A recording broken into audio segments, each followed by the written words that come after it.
Often, a real estate purchase might be the largest purchase that you make during your lifetime.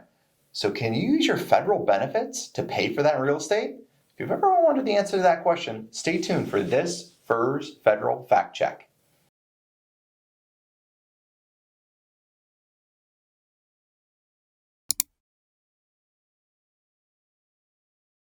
Hi, I'm Micah Shalansky with Plan Your Federal Retirement, and welcome to this FERS Federal Fact Check. And I'm joined again by a great friend and wonderful advisor, John Raleigh. John, how's it going? Micah, how are you doing? It's another summer day in Alaska. How could we complain?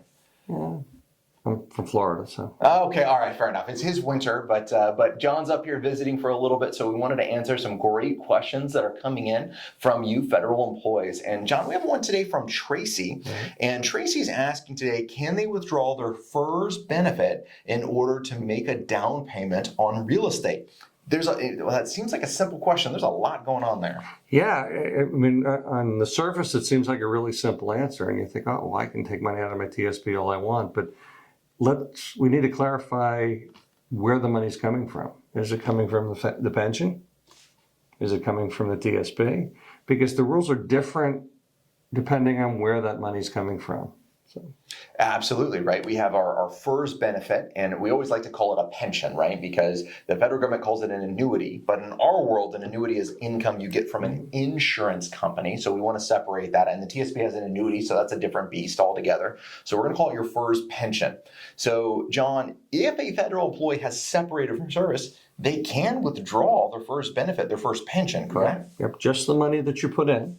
None of the growth or anything else. So yes, you can, and you can get that money out. And unfortunately, it causes a lot of other issues too. So, like once you separate from service, then you're out of the system. So therefore, health benefits and like that begin to go away, which is huge and can be a big mistake depending on your circumstances. Mm-hmm.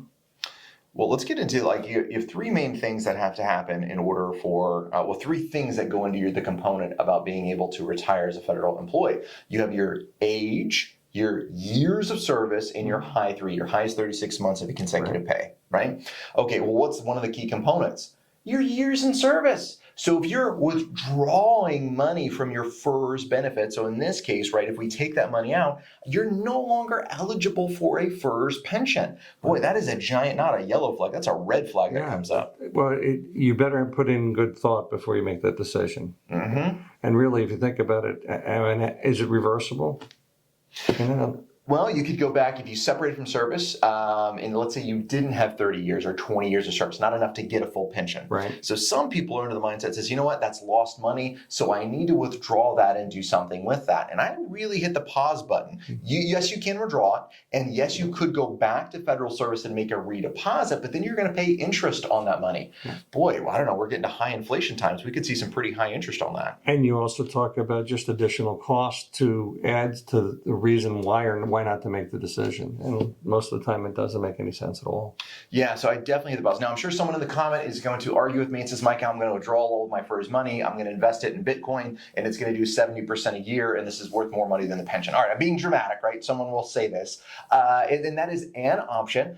But from a financial planning standpoint, when I put my CFP hat on, I can't go and say that because you're getting a guaranteed benefit based by the U.S. government versus a hypothetical return. These things are not the same. So we got to understand risk. So we got to hit the pause button if we're going to withdraw our FERS pension in order to pay for this real estate. I mean, the stop button, right? But you have the other option, which is the thrift savings plan. Right. And if you take the money from the TSP, obviously you have the ability to take as much money as you need out of that.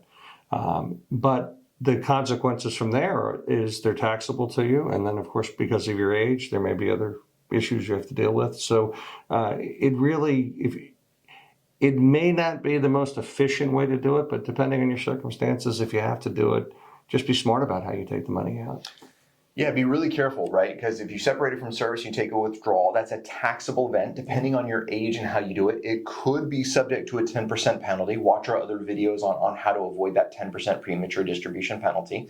There's also a myth out there that says, oh, well, I'm just going to loan myself the money and pay it back. Well, you can't loan yourself the money. If you're still working, you could take a loan from the TSP. Okay, you can absolutely do that. And there's some rules around that.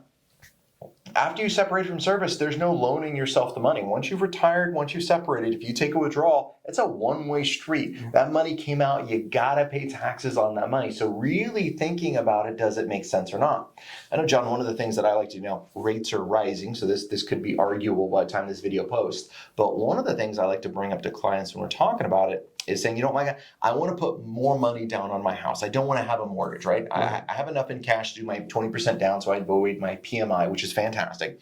But I want to put more down. So I'm going to take a withdrawal from my IRA account to pay off the mortgage. Right. And I like to hit the pause button and says, okay, you're in a 24% tax bracket, yet you have a 3% mortgage. So let's just understand what we're doing. We're pulling out money and we're going to choose to pay taxes at 24%, so I don't have to pay interest at 3%. Does this make sense? And it's just a way to look at it, right? It's not the final answer that's there, but it's definitely a pause button for me. Plus, you have the potential growth of that extra money that you're taking out for the future. If market conditions are positive, that extra difference between the 24 and the 3%, you're going to lose the potential growth associated with that, which also can be a lot of money over the course of time. That's a huge point, right? So you really got to evaluate these things. Sometimes it's not as easy as, hey, I'm going to pull this money out to buy real estate. Sometimes it gets a little bit more complex. And that's where it makes sense to sit down and get a one-on-one consultation and not trying to be, push our services or whatsoever. Go find someone who's confident about federal employee benefits, who understands financial planning. No, that's not the person at the water cooler or in the group chat at work. You want a non-related party to this that can really give you some sound advice before you make these irreversible decisions, which could have some pretty big consequences. Hit that like button, hit that share button, send this out. We got some pretty ambitious goals this year, and we need your help to help educate more federal employees about their benefits. John, thanks so much for being here. Micah, thanks so much. Awesome. Well, until next time, happy planning. Happy planning.